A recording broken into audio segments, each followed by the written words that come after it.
Hey, this is Arthur Hill, Chief Technical Strategist at TrendInvestorPro.com. You are tuned into our YouTube channel for our weekly video analysis. If you like this video, please give us a thumbs up and consider subscribing. So small and mid-cap stocks still have their issues, but large caps are still doing just fine. And that is actually going for the broader large cap index, the equal weight S&P 500. Because if we look at RSP, it is outperforming SPY and QQQ. But the real action here in 2022, outside of banks, would be in the commodity space. And if you look at the Deutsche Bank commodity ETFs, energy, base metals, agriculture, they're all performing well in uptrends at or near new highs. And we're even seeing gold starting to make a move, and silver could have a massive double bottom taking shape. So I was looking at some charts in the Trend Investor Pro Essential Breadth Indicator chart list, which is available when you subscribe to TrendInvestorPro.com. I've got dozens of breadth indicators, over 100 customized charts. And if you're a stock chart subscriber and you subscribe to Trend Investor Pro, I'll send you that list. And if we look at this list here, the first chart I'm going to show here is 80%. And so this is advances less declines divided by total issues. We've got it for the S&P 500, the S&P Mid-Cap 400, and the S&P Small Cap 600. And we can see that we had a lot of selling pressure on Tuesday when that indicator dipped below minus 80% for mid caps and small caps. So that was a lot of selling pressure. That means that more than 90% of mid caps and small caps decline. That shows a lot of participation to the downside. And we can see the S&P 500 didn't quite get below minus 80%, but we still got some issues with small and mid caps.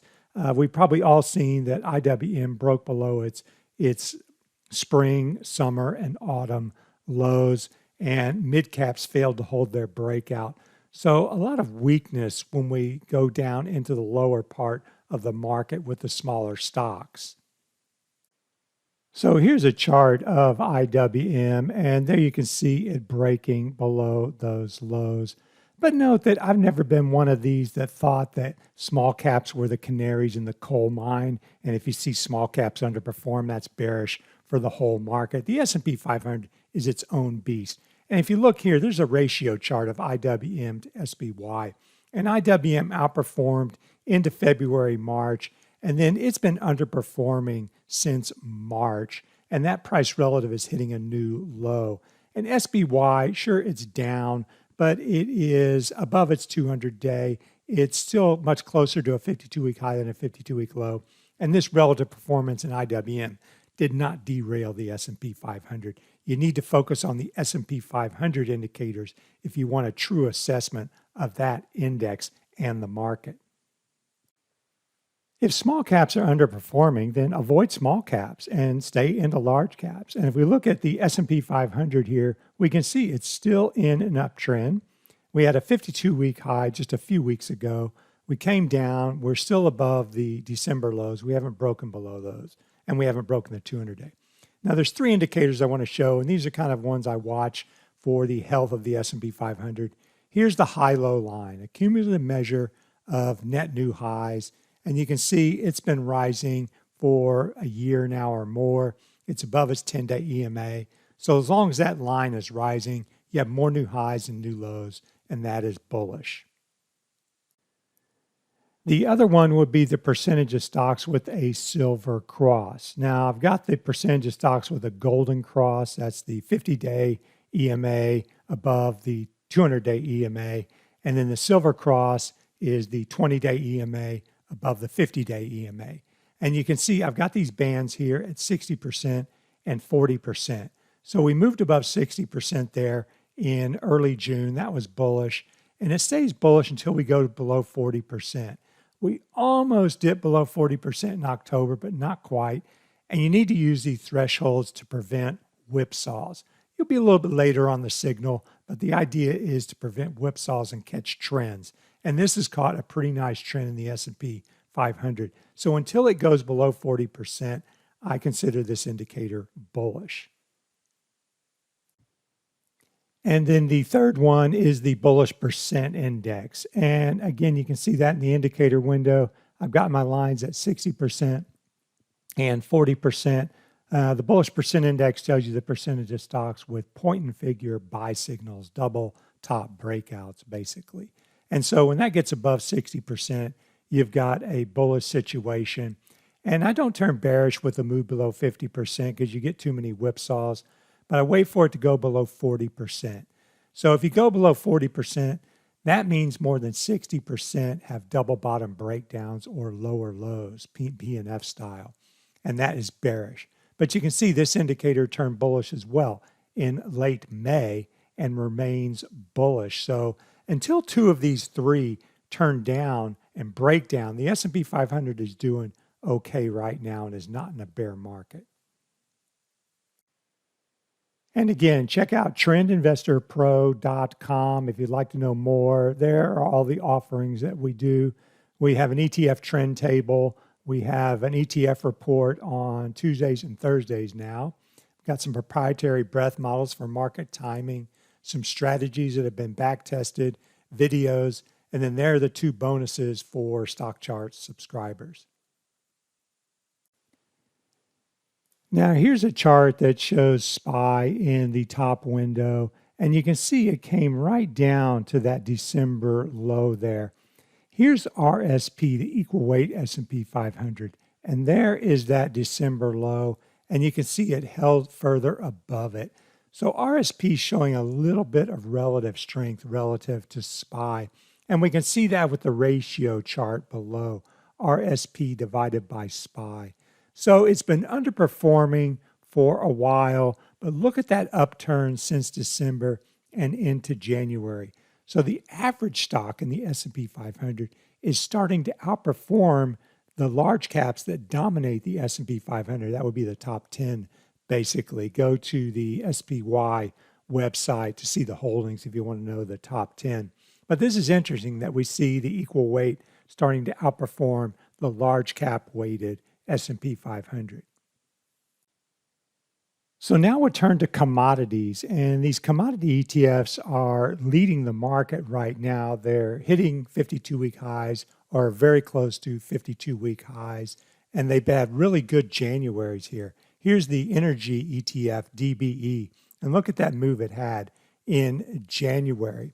And if we go back to the upper left here, you can see the indicators that I'm using. I'm using the momentum composite here, which identifies oversold conditions in an uptrend, because I only look at these oversold conditions when we're in an uptrend.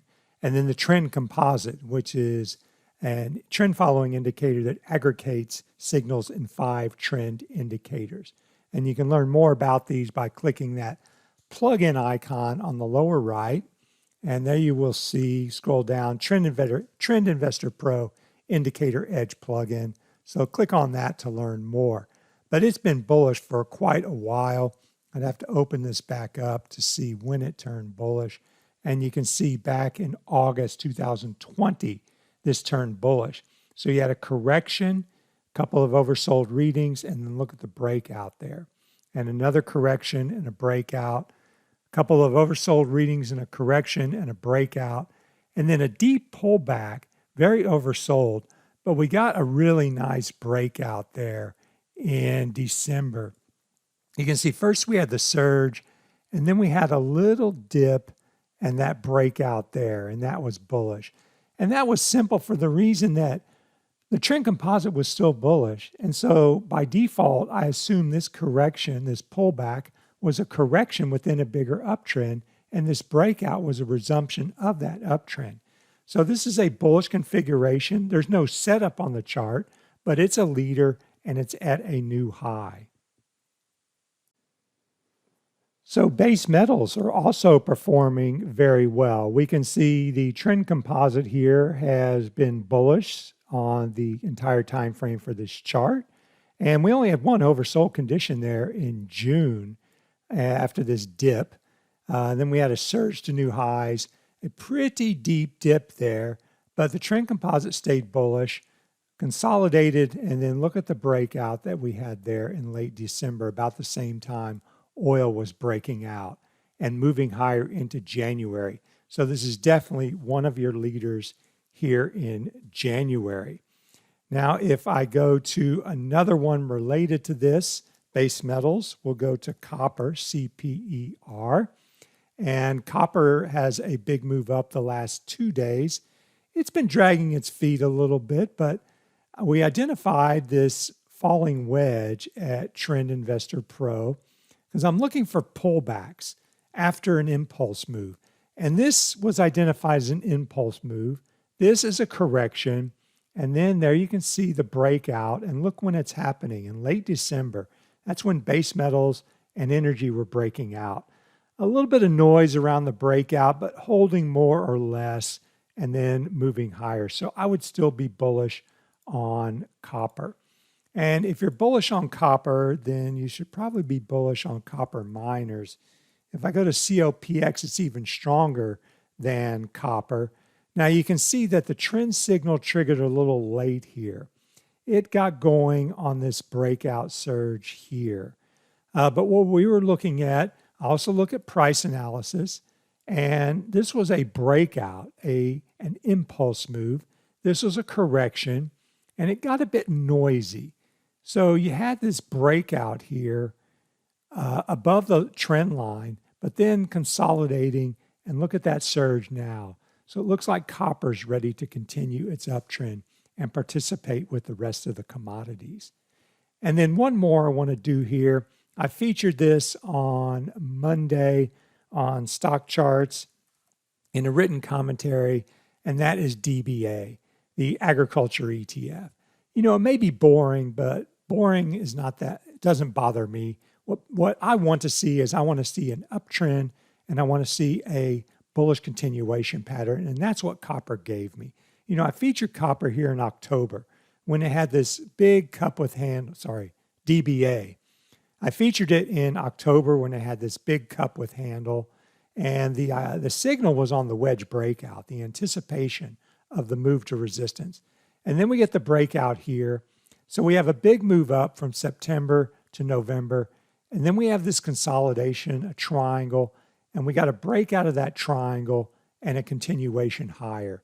So agriculture is moving higher. So clearly there's a theme here. Base metals, energy, agriculture, all moving higher. Let's look at precious metals next. So quickly on gold, I would suggest the cup is half full with gold. You can see the trend composite turned bullish with this breakout surge that we had in November, had a pullback that ultimately formed a higher low and are continuing higher. So gold looks more bullish than bearish. And then if we look at silver, silver is still technically bearish. You can see the trend composite turn bearish there in July.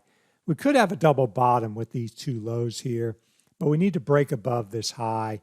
And silver, I think, needs to break out, and then I'll look for a potential pullback, but I don't see a setup right now. So if you'd like to know more about trendinvestorpro.com, you can click on the link in the description below. If you like this video, please give us a thumbs up and consider subscribing. Thanks again for tuning in, and I'll talk to you again next week. Have a great day.